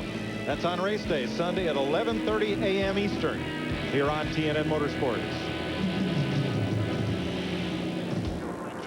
Well, it's been an exciting day here at the Rock so far. There's one of Darrell's most fervent fans. What was he doing? Sleeping. He'll grow into it, Darrell. Don't worry. He will. Here's the starting lineup for tomorrow. I called this Rockingham earlier. Well, Mark Martin has the pole for both the Saturday and the Sunday race, so why not? Here's a look back through the field where you can find your favorite Winston Cup driver. And we'll have coverage here on TNN Motorsports beginning tomorrow at noon. Mike, this is only the second time that's ever been done, and he did it here in 1997. He was on the pole for the Busch and the Winston Cup race here in 1997. Yeah. Let me tell you, this is going to get intense here right now on this restart because you got a lot of good cars that are lap down now, Todd Bodine being one of them, and they're going to be on that inside line wanting to get that lap back. So Mark has not got a cakewalk here. He's going to have to pick his way through these cars. Now, they're up there battling right now. They're 3 wide trying to hustle people out of the way there. All right, let's show you the cars that are on the lead lap here. Starting with Mark Martin, number 60, David Green, 32. There's David Green. Right behind him is 25, Kenny Wallace. 33, Johnny Benson is 4th. 93, Dave Blaney's the 5th place car. How about Morgan Shepherd? He's up to 6th place in the IWX Motor Freight 61. Matt Kenseth is in 7th in the DeWalt 17. And right over there, a lap down. Earnhardt Jr. a lap down. That's not good right now on the points chase. But it's going to be intense. Watch this. David Green is 8th. Tony Raines is 9th. Jason Keller will debut a new sponsor next week for next year. He is 10th. Brad Loney's 11th. And Buckshot Jones is 12th. Those are the lead lap cars.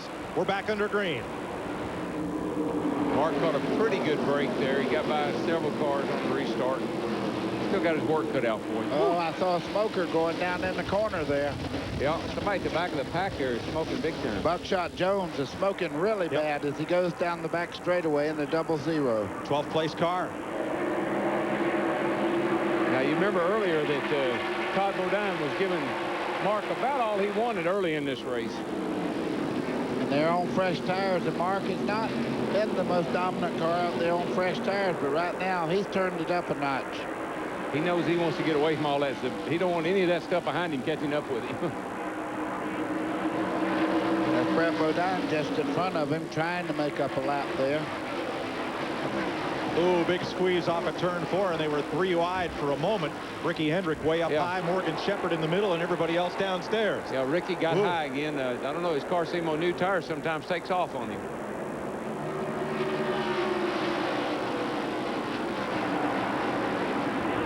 Jimmy Johnson. And there they go. Turn 3, Ricky Hendrick is in it. Kevin Grubb, and almost everybody gets by. Man. Kevin Grubb had it missed.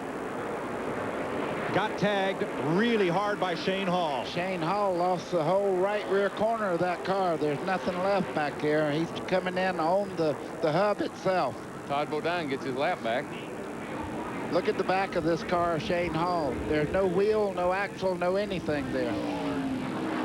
There's the tire inside of turn 4. Man. Well, Ricky Hendrick, as Darrell pointed out, a couple of times he'd gone up, skated up by the wall, came around. Kevin Grubb had it missed, and Shane Hall trying to find a path through.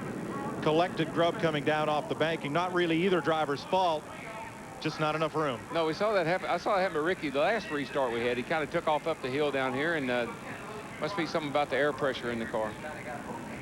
So Shane Hall, who is looking for a ride for next year. No, don't even try that. Tries He's to trying get to that make car it pull. into the garage. They may need the wrecker, because he's right down on the frame there with the right well, rear. as you see, there's nothing left of the right rear corner there. It's all gone. Buckshot Jones is on pit road, the 12th place car, staying on the lead lap. All right, Baker, what happened here? See if it changes from when we saw it the first time. Yeah, it's not going to change. No. Right there.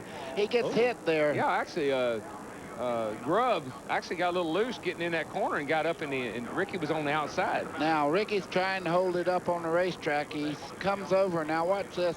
No, Shane Hall actually hit Grubb's car. Shane Hall tore the whole side out of Grubb's car. Watch it down here on the apron. Here they come. Now, watch this car right here. He's going to come down the hill right here. And here comes Shane Hall about right there. And yep, and you can see the whole right rear corner come off the car there. Yeah. But it wasn't Ricky Hendrick's fault. He went in the corner there and was collected. From the helicopter. Yep. There's Wayne Grubb right there. Yeah, as he's sliding down. Now watch this. Wham! Right in there. Pretty hard lick. And from Tim Fedewa's car. This will give you an idea of how quick things can happen. You have just a split second to decide whether to go high or low. If the decision's good, you look good. If the decision's bad, you're in the garage area. You got to remember something, too. You got a spotter that's hollering at you that whole time. He's telling you to go high, go low. He's directing you, so you got that guy hollering at you at the same time. All right, now Todd Bodine is back on the lead lap. He beat Mark Martin back to the caution flag, and now he's coming to pit again. Ralph? Mike, they only put 2 tires or 2 laps on the last set of tires, and when the yellow came out, Todd and his crew chief, Donnie Richardson, were trying to decide whether or not to change tires. Todd said, listen, 2 laps here or 2 laps here on a set of tires. Give me 4 new tires. It will definitely make a difference. His car's a little bit tight right now, but Darrell and Buddy, he said he'd rather have it a little tight than a little loose. Well, that's one opinion. That's right. No, I totally agree. Well, he'll still be the 12th place car when we go back to green. Hey, Wayne. We'll be right back. Drivers, race teams, and race fans, the 99 Team Simpson Racing Catalog is now available. For more information, call 1-800-71-RACIN or visit the Simpson website at simpsonraceproducts.com and join Team Simpson today. Mack Trucks are furnished by Clement Chevy Mack Sales. For all your truck and tractor needs, call Clement at 1-800-369-MACK. Winnebago Industries, the official motorhome of TNN Motorsports. For information on Winnebago Industries products or the Winnebago Motorsports team, call 1-800-643-4892. Let's go to Larry McReynolds with Buckshot Jones pit. Well, Mike, I'm in Buckshot Jones's pits, and he's been leaking a lot of transmission grease. Now, we think we've determined what it is. The top of the transmission has an overflow hose that comes out of it to let the transmission breathe. That hose has fallen down, and what's happened, it's actually start working like a siphon hose. The grease just keeps siphoning up. They're trying to get it tied back up to where it won't siphon. They've got 3 problems going at once, though. They got to get the problem fixed. They've got to satisfy NASCAR that it's not leaking anymore and going to cause a problem, and they got to keep trying to beat the pace car out and get this problem solved before we go back to green flag racing. Well, he has stayed on the lead lap right now, less than 30 laps to go. And 1 caution flag has completely changed the complexion of this race. We'll show you how when we come back.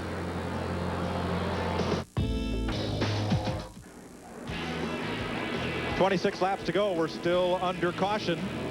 Don't forget TNN Sofa Cinema this Thursday night. Join host Bill Engvall for the movie The Quick and the Dead, an action-packed Western. Check it out Thursday night at 8 Eastern and Pacific on Sofa Cinema.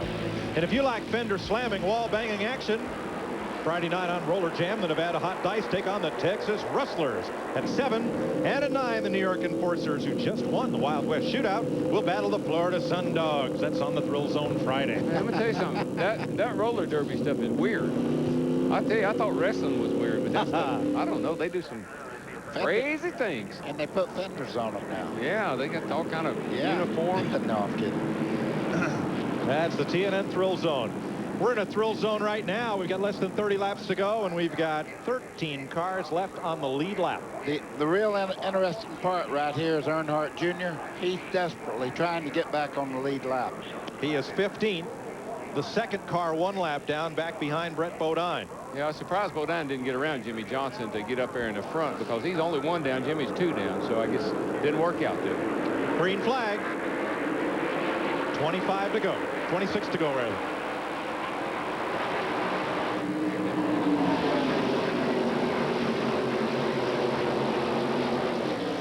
There's Buckshot Jones in the middle of the back straightaway there. I hope he gets out everybody's way. Yeah, he's not up full song yet. They're coming at him at a pretty good clip.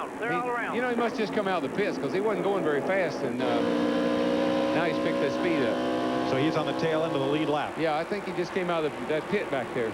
Earnhardt Jr., top of your screen, right there in the middle, moves on Brett Bodine in that 54 for position, the King Coil car. Makes it pretty easy there. Johnny Benson just behind him there. Johnny Benson has run a great race today. Benson in 4th.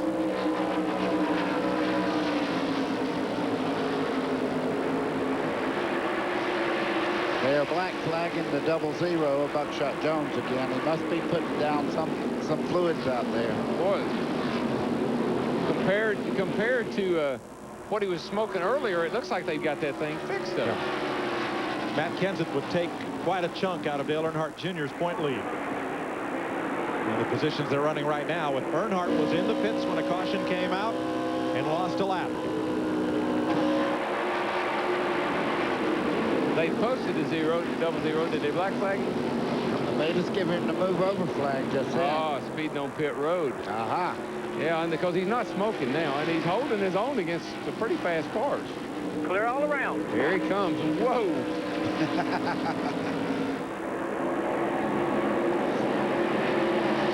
Mark Martin is looking like he's been to the speedy checkout lane.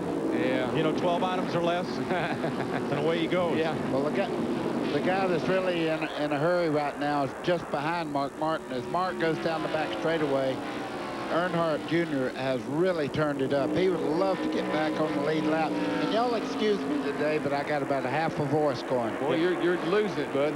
Yep. From one that would know. Yeah, you're losing it. You are losing it. Let's check with Len. Well, guys, from here on out, Mark Martin's the only thing he has to do is just to keep the hammer down, because he's certainly got the race car. I did get one piece of very, very valuable advice from Foodie a while ago. They told me that if Mark won the race, that Tony Lambert, the crew chief, was going to get a Gatorade bath for me to stand clear. So I'm going to heed their warning. Bass Tad, you've had more bass this year in Winter Circle than about anybody.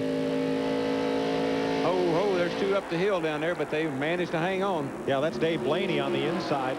That's Morgan on the outside, yep, wasn't it? Real close. Yeah.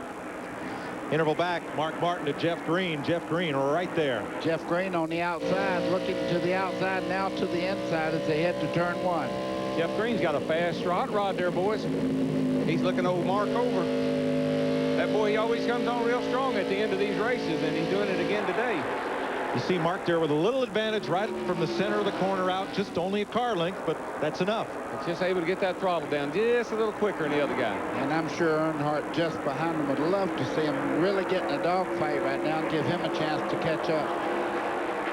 Martin the leader, Green in second, and Earnhardt in the 3 is 13th, 1 lap down. I like Jeff Green's car right now. I like the way it looks. Battle for third. And even further back, here's Morgan Shepherd moving around the outside of David Green. That's at 8th place, rather, and back up front. We caught a glimpse of that white car there a minute ago. It's Jason Keller's car, and he's going to announce a big sponsor, I think, sometime this next week. Okay, Jeff, we got 15 to go, buddy. 15 to go. Make it happen. Make it happen. Yeah, make it happen. Who do you think that is? That's the guy in the 32 car. Make it happen. I love it when you're pedaling as hard as you can go, and they say, you can do it. You can do it. Matt Kenseth just took 5th place from Johnny Benson.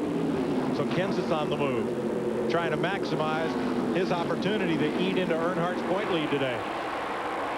You're too tight right up under him. 10 more, buddy. 10 more. You're the man now. You're the man. Point says they're running right now. Let him, dude. Don't let him get away. We have Keep it Kenseth going. pick off about a third of Earnhardt Jr.'s point lead.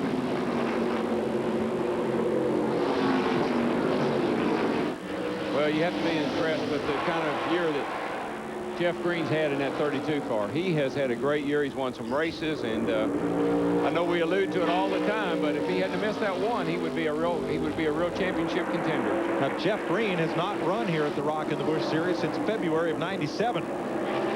Dave Blaney moving past Kenny Wallace. That's 3rd place. Flew to the white line at 3 and 4. There's one thing you know about all 3 of those cars. All 3 of those guys right now are pedaling as hard as they can go. Jeff trying to pass Mark, and Dale Jr. trying to pass them both. They ain't leaving nothing on the table right now. Not a thing. I tell you, Green right now, he's faster at one end, and Mark Martin's faster at the other. So just a slip here and there, and Mark Martin could be in trouble. But right now, he looks like he's pretty well. He's just doing what he has to do to stay in the lead right now. He's not looking at the mirror. You can count on that. As you well know, buddy, this track is totally different on both ends. 3 and 4, big sweeper, come off sleeping out next to the wall off turn 4. A little tight off of turn 2 over there, and Mark's a little better there. So, Darrell, which end do you maximize the car for?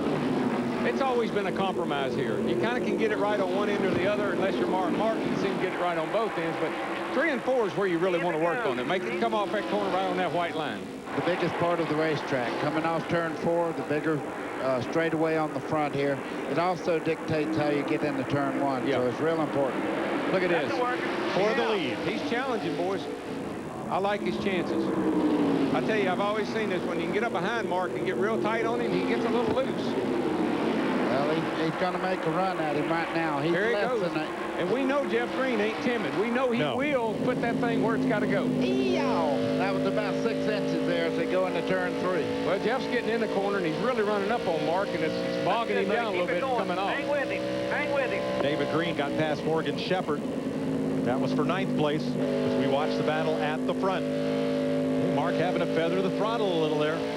Yeah, but when he did that, he jumped about 2 car lengths there because he got great forward bite off the corner. Kenseth just got by Kenny Wallace to move into 5th place. This is Jeff Green's strongest part, coming off turn 4 right there. Jack Roush, Mark Martin's car owner, looks on as the laps wind down. 8 to go.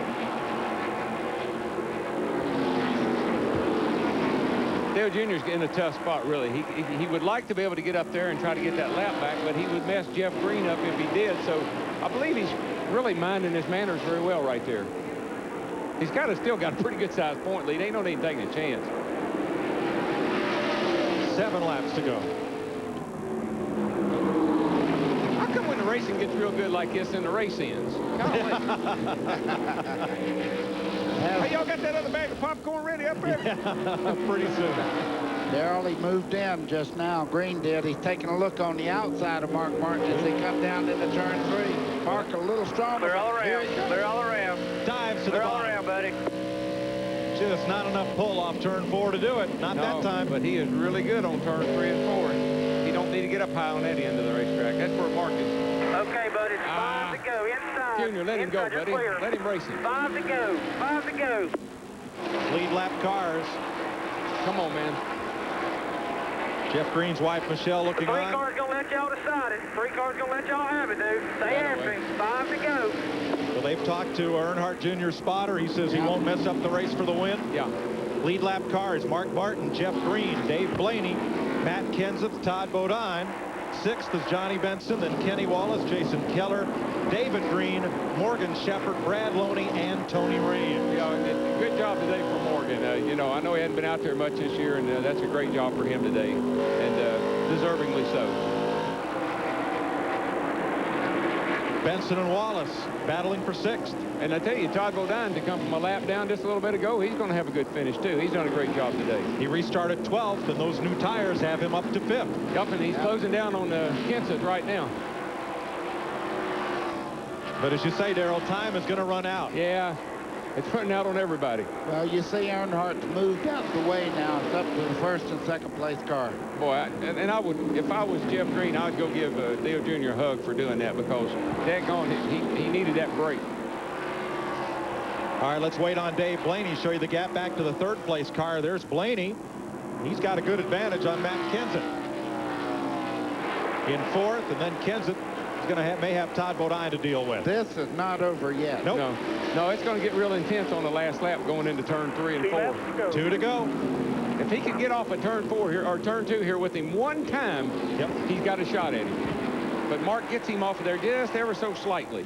Only one lapped car ahead. Justin Labonte staying well down on the racetrack. But here's where Green is as good as Mark, right through here. Yep, coming up out of turn 4. Buddy, he's all yours. Watch flag. He's all yours. Go on up there and get him. How many times have you heard that? Yeah.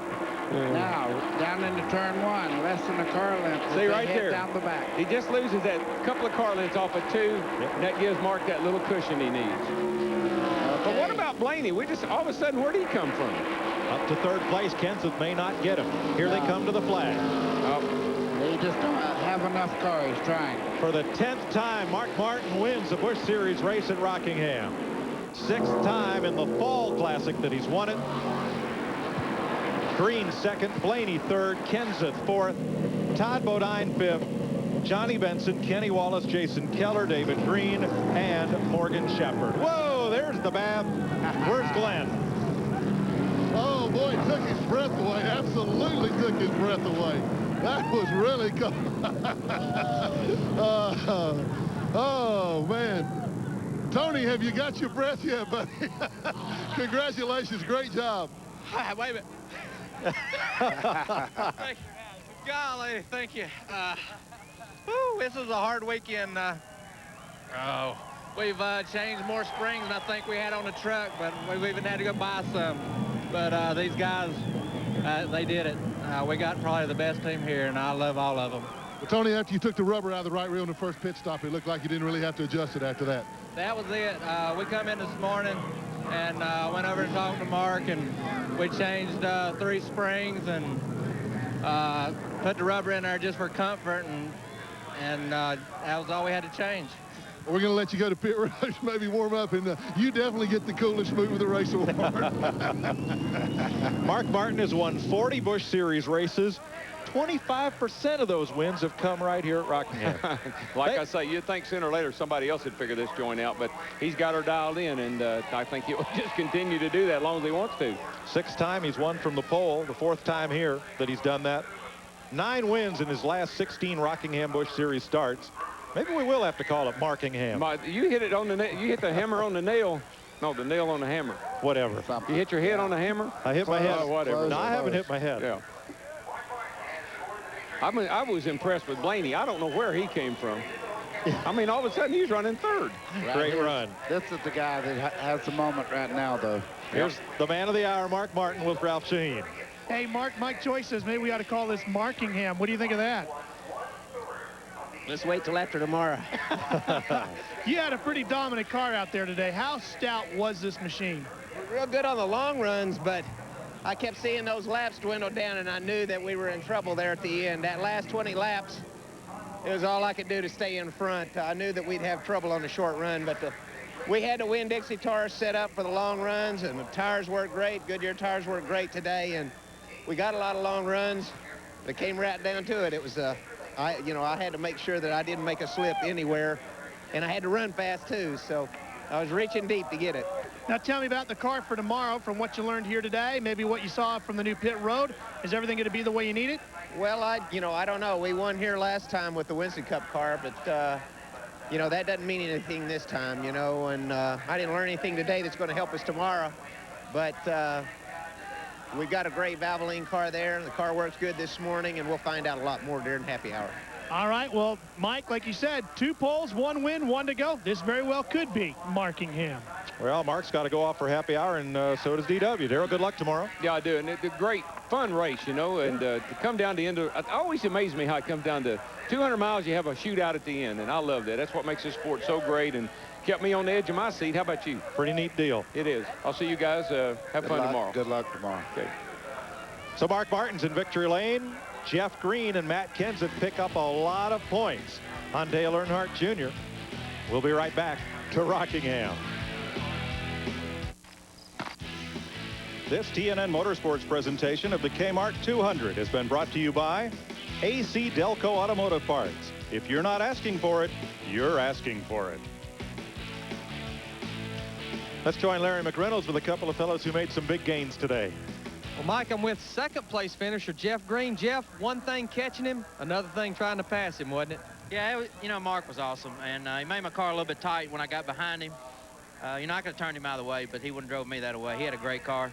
Just proud of my Kleenex guys, man. They got with it today and made the right adjustments, Larry, to get me where I was, and had a luck of the draw there on the caution flag and gained some spots. But again, it was a good day for our Kleenex Chevrolet, and we gained a little bit on Matt. I told him I can't gain any points with him finishing right behind me, but we had a good finish again. Another top 5. You can't complain about that.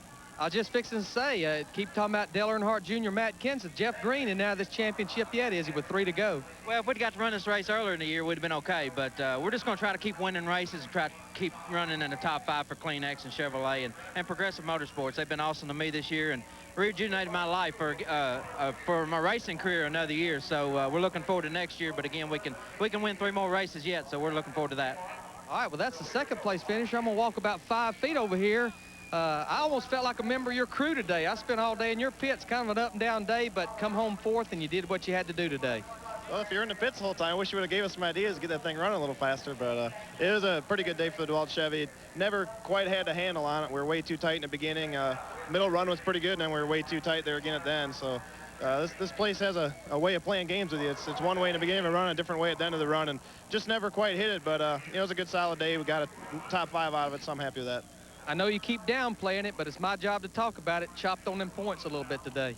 Well, a little bit, but the clock is ticking too. So we only got 3 races left.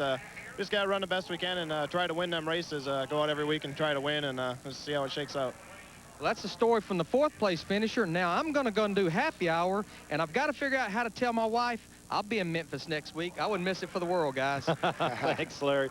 Happy to have you with us. He goes off to work on Mike Skinner's car for tomorrow's Winston Cup race. So Dale Earnhardt Jr. has lost in the point battle. He came in 117 points ahead of Matt Kenseth, and he is now 81 points ahead of Kenseth, with the caution flag being untimely for him. Let's visit with the point leader. And he's standing here, and you can see the disappointment on his face. Dale, you had an awfully good race car, but things just didn't work out for you. That last part of that race had to be tough for you. Yeah, we just have that type of finishes here at Rockingham. I'm real proud of my team and Tony and the guys, their ability to put together a good car. I mean, that's all I can ask is for them to give me a good car, and the brakes just didn't fall our way. We were running up the top 3 and come to a green flag pit stop. We come down the pit road and caution come out as soon as we got in our pit stall, and we didn't. We should have just dropped the jack and went out on the racetrack, not lost a lap, but we changed the tires and got behind. Well, you did get behind, but as you said, you had an awfully good race car. Still a few more shots at it. You got to go to a place that we haven't raced at much before, Memphis, next weekend. Any thoughts about that? What's your strategy going to be? Well, it's a new racetrack. We really have no idea going in as to where to race and where to pass and how to, handle traffic on that certain racetrack. So just be real careful, I guess.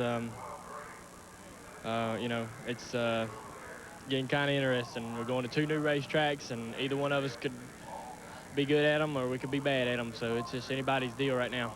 He's exactly right. 2 new racetracks he's talking about would be Memphis and also Phoenix. Ralph? Well, Glenn, I'm standing by with the guy that worked himself up to 3rd. And Dave Blaney, you started off in kind of a hole here today because you tore up the race car a little bit in final practice yesterday. How tough was it to get the car back to a position where you could...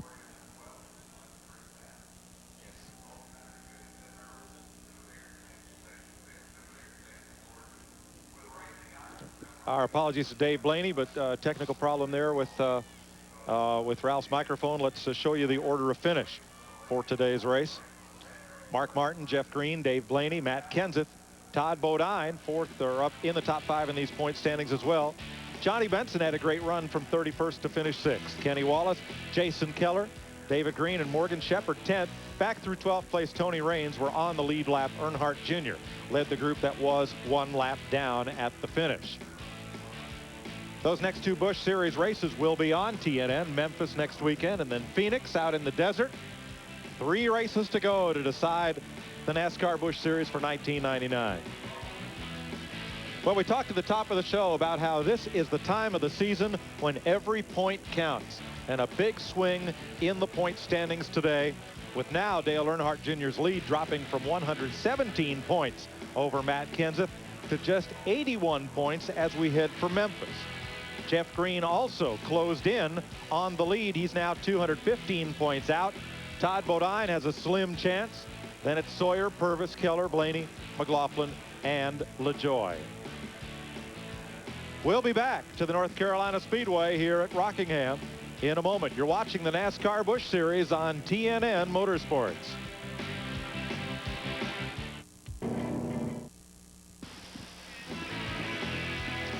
Welcome back to the North Carolina Speedway, where Mark Martin has beaten the Busch Series regulars here in the K-Mart 200. Winston Cup Happy Hour practice coming up, and now we have Ralph Sheheen back, and he is with a fellow who'll celebrate his 37th birthday tomorrow. Ralph? Well, Mike, now I'm standing by with a guy who started the day off in a hole, Dave Blaney, but you finished it off in a fine 3rd-place effort. How tough was it since you crashed the car in that final practice yesterday to work the car back into shape where you could run like that at the end? Well, that's true. We didn't know where we stood when we started the race, and it was way too tight. We played a little safe, and it was so tight by the end of that first run. I didn't think they could fix it very easy, but they got it pretty good the second run, and we kind of inched up through there, and my guys gained me some spots on that last pit stop, and that last 20, 30 lap run, whatever that was, man, it was cutting right around the bottom. It's like a dirt track a little bit. You have to just keep searching and searching and find the right place for your car.